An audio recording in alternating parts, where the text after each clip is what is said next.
Assunto: eleições 2018.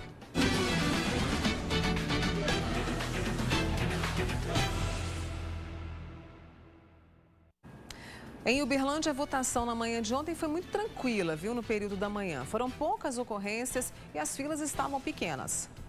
Teve eleitor preferindo acordar cedo para votar, mesmo com uma fina garoa que caía em Uberlândia no início desse domingo. Eu vim votar de manhã porque eu tenho que trabalhar daqui a pouquinho. Porque a gente já fica livre o resto do dia, né? Almoço de família, aí todo mundo a gente tem que estar preparando lá, né?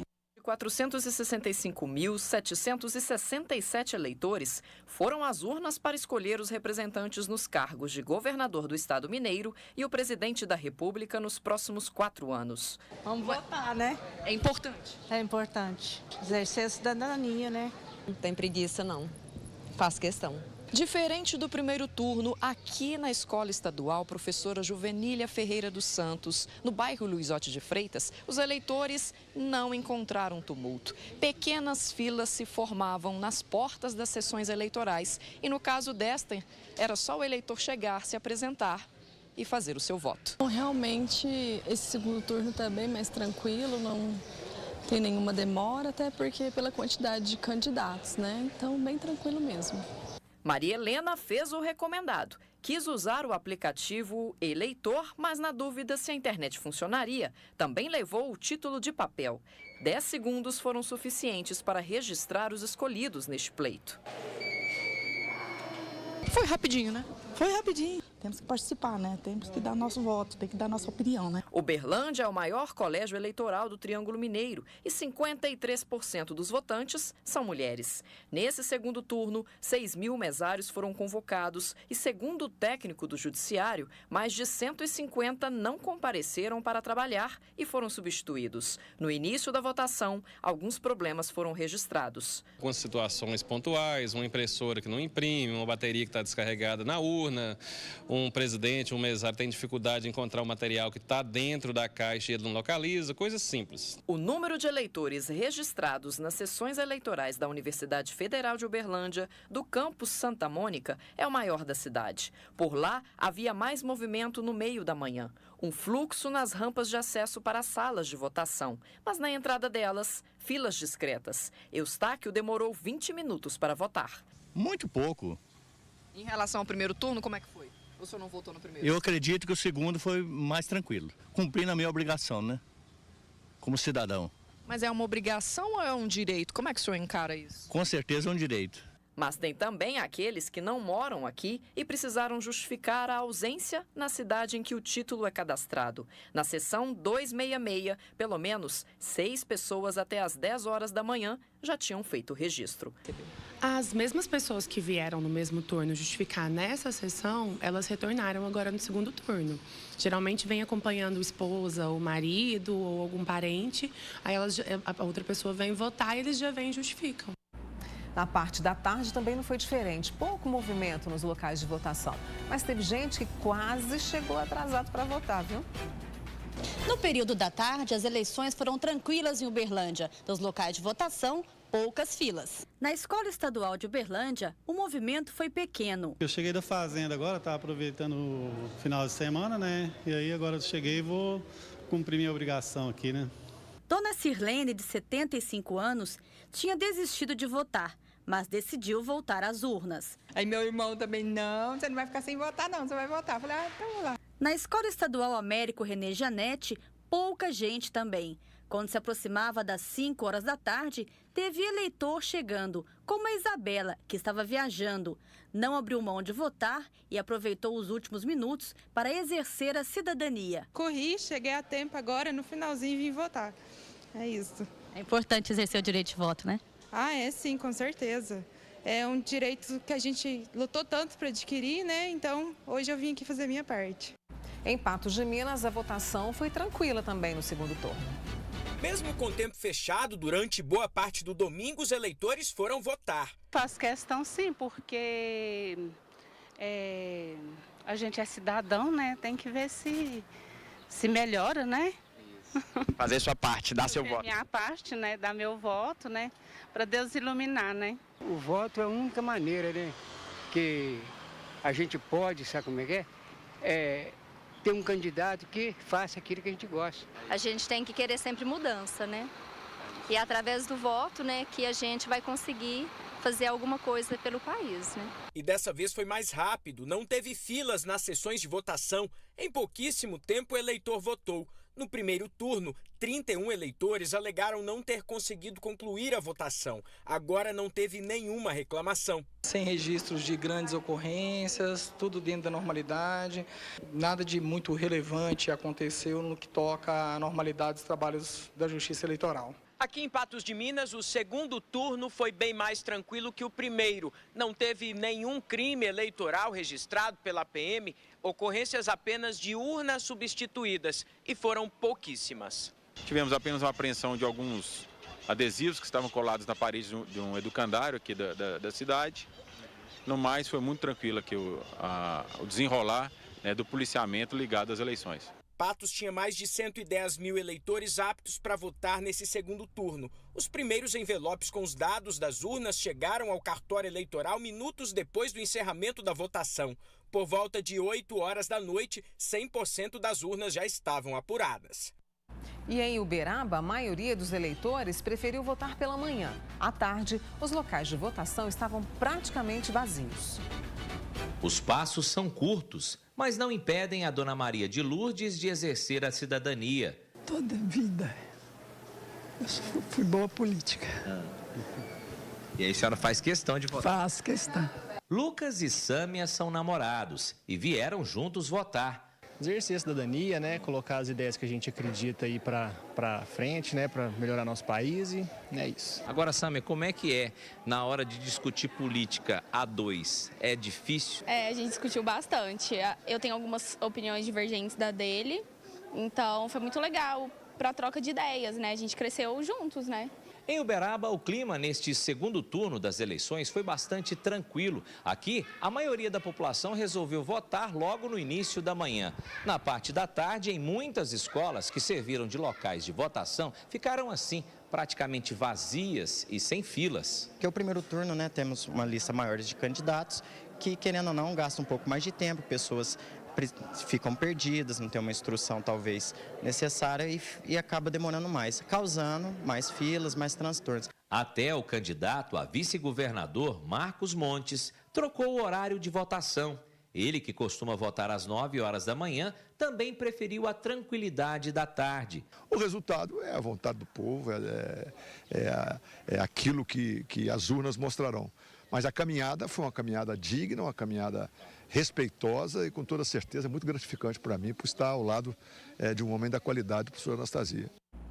Definidos o governador e o presidente do país. E agora, qual é a expectativa para os próximos 4 anos? Eu estou recebendo aqui o jornalista Danilo Cacheta. Danilo, bom dia para você. Oi, Mônica. Parabéns pela cobertura ontem na Educadora FM. Muito obrigado. Uma cobertura muito boa de toda a nossa equipe aqui. E agora tudo definido. O segundo turno acabou, a gente acorda com um novo cenário político. Vamos começar pelo Estado. O que a gente pode esperar? Na verdade, é o seguinte, acaba um pouco essa agonia que estava todo mundo, afinal de contas foi uma eleição muito atípica, com os ânimos muito acirrados. E agora a gente espera um cenário de, claro, pacificação, que as relações voltem depois das discussões políticas e que, claro, haja realmente uma mudança, sobretudo aqui em Minas Gerais, né?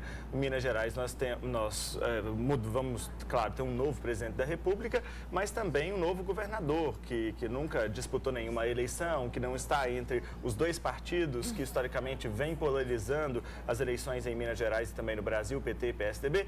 Quer dizer, é um cenário diferente, claro, a esperança do mineiro e do brasileiro é que as coisas melhorem, que as coisas entrem nos trilhos, né? Rapidamente, antes da gente chamar o VT que mostra a votação do novo governador, o empresário, né? Você acha que facilita um pouco essa questão de gestão? Olha, Mônica, isso vai depender muito dos rumos que a economia vai tomar a partir de agora. Ontem à noite mesmo a gente viu o Paulo Guedes, que é o economista Paulo Guedes, que possivelmente o ministro da Fazenda do novo presidente da República, ele já dando alguns acenos de como vai ser a política econômica do governo. Ele inclusive já declarou que alguns nomes da equipe do presidente Michel Temer interessam a Jair Bolsonaro, inclusive, para manter ele na equipe econômica, mas isso vai depender porque hoje, por exemplo, muito provavelmente o que os economistas andam dizendo é que o mercado vai reagir positivamente ao resultado de ontem, exatamente por conta da crise econômica dos últimos 14 anos em que o PT esteve no governo e afundou a economia de forma geral. Então, isso, certamente, o mercado vai reagir positivamente a partir de hoje, até o próprio câmbio vai dar uma resposta disso. Mas a gente não sabe até quando que isso vai durar e quais serão as próximas declarações do presidente, as ações da economia. Então, isso tudo pode alterar, claro, o comportamento. Vamos fazer o seguinte? Vamos agora assistir a um VT. O governador eleito Romeu Zema preferiu chegar cedo também para votar. À tarde, seguiu para Belo Horizonte para acompanhar a apuração na capital mineira. A movimentação em frente à escola não era apenas de eleitores. A imprensa e apoiadores de Romeu Zema o esperavam na zona eleitoral 17, no centro de Araxá, onde vota o empresário. O candidato chegou às 8h30 da manhã para votar vestido com uma camiseta com as cores do Brasil, personalizada com o nome dele, e shorts.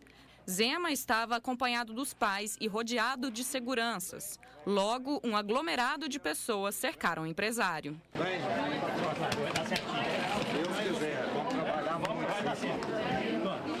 Dentro da sala, Romeu Zema apresentou os documentos aos mesários, assinou o comprovante de votação e se dirigiu à cabine.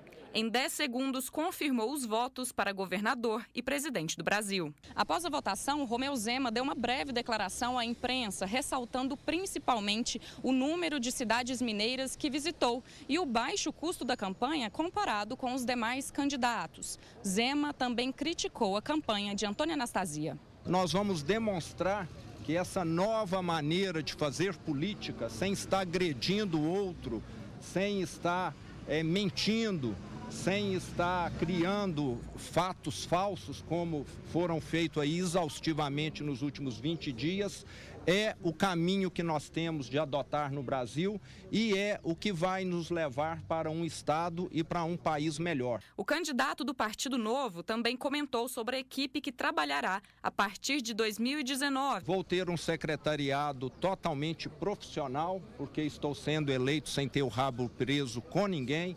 Vamos trazer as melhores pessoas para poder dar jeito em Minas Gerais. Romeu Zema não abriu espaço para perguntas dos jornalistas. Na saída da escola, o candidato ainda tirou fotos, abraçou e conversou com conterrâneos de Araxá.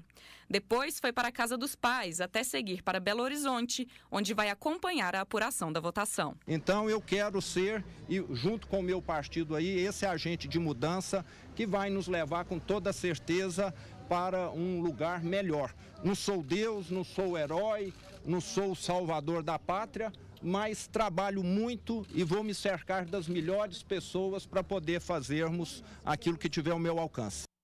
Danilo, qual que vai ser a maior dificuldade do novo governador em relação ao Estado? Pelas próprias declarações dele, a gente vê aí que isso aí foi antes, lá durante a votação, né, por volta de 8h30 da manhã. Depois ele foi para Belo Horizonte, acompanhou lá no comitê. Aí depois dos resultados oficiais, ele deu uma nova declaração dizendo que agora vai formar a equipe de transição de governo, porque são só 60 dias, né, que antecedem aí a posse, e ele vai ter que preparar todos os dados, os números, conhecer a realidade do Estado. A grande questão, Mônica, inicialmente, é exatamente na formação desse secretariado, porque como nós ouvimos aí na reportagem, ele quer formar um secretariado eminentemente técnico, com nomes técnicos e mais enxuto. Hoje, se considerar as pastas e as empresas públicas, o Estado tem 21 autarquias, são 21 secretários praticamente. Então ele quer reduzir isso para 9, pelo menos ele veio durante a campanha toda dizendo isso. E nesses 9 são nomes técnicos, então há uma dificuldade, porque ele precisa também administrar o relacionamento com a Assembleia Legislativa, porque senão o governo vai começar e não vai vai prosperar depois. Nós temos, vejam, que são 77 deputados estaduais e para qualquer ação que ele for tomar, qualquer medida, ele vai depender desses deputados. Ocorre que o partido dele, o Partido Novo, conseguiu só 3 dessas 77 cadeiras na Assembleia Legislativa. Ele vai precisar, claro, reunir os outros partidos e ver como que vai administrar isso. Partido quer pasta, partido quer cargo. Então, eu não sei... Fica difícil, assim, né? E ele fez uma campanha muito em cima disso, que não vai transformar o Estado num balcão de negócios e tudo mais. Muito provavelmente, inclusive, por isso que ele teve uma votação tão expressiva.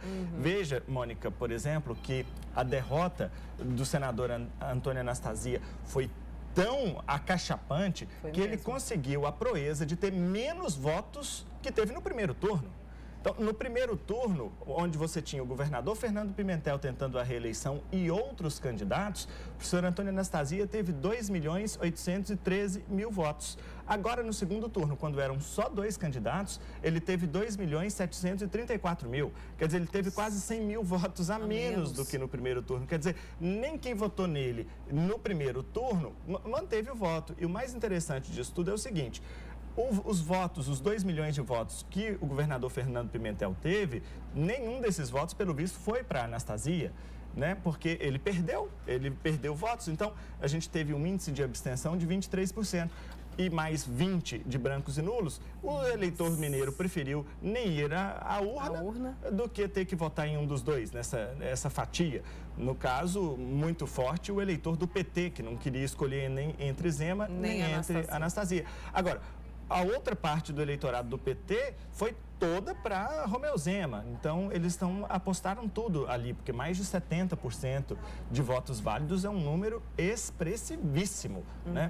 Agora, tem que considerar também o seguinte, o Romeu Zema, ele está recebendo ali a chancela do povo de Minas Gerais para fazer as mudanças que precisa e colocar o Estado que está em crise nos trilhos. Agora, ele precisa cumprir com as coisas com que ele prometeu, porque senão ele perde a confiança do eleitorado logo no início. E para isso ele vai depender da Assembleia Legislativa. Mais interessante também o seguinte, o Partido Novo, ele é o único governador do Partido Novo. Tanto que ontem, lá, o próprio candidato João Amoedo, o partido dele foi candidato à presidência da República, ele foi para Minas, veio para Minas, na verdade, foi para Belo Horizonte acompanhar a apuração dos votos junto de Romeu Zema.